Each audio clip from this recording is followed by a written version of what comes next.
سلام سلام، راني جيت. بون صحباتي، هذه الحلقة الثالثة من سلسلة تحضيرات رمضان. بعد ما كنت حطيت لكم مركز الليمون ومركز البرتقال وعصير طماطم. بون كانت عندي كمية تاع خبز، جبتها قطعتها كما راكم تشوفوا وحطيتها في السني اللي يدخل للفور.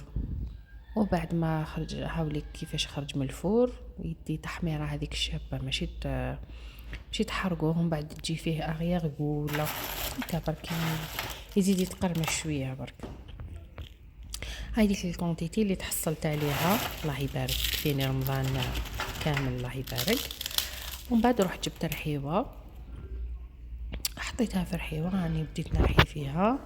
بون ترحيوها مليح ومن بعد تجوزوها في الغربال، ومن بعد هذاك اللي يبقى من الفوق تزيدوا تعاودوا ترحيوه باش تحصلوا عليها مليحه. وانا هذيك اللي تبقى كامل مع الاخر اللي تكون شويه خشينه نخليها نسحقها، نحب ندير بها ثاني مع الاخر. تشوفوا شحال خرجت لي الكميه الخشينه هذيك.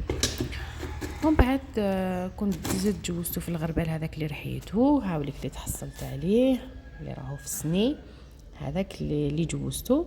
وهذاك اللي راهو في الطبسي الصغير هذاك هو الخشين تاعو، وهذاك الخشين تاعو ثاني نسحقه. انا نحب ندير به فايس، تشوفوهم ان شاء الله في رمضان.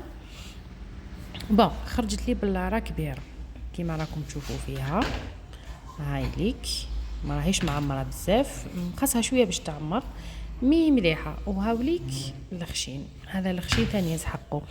وقبل ما يخلص الفيديو نقول لكم مع السلامه، انتظروني في الحلقه الرابعه.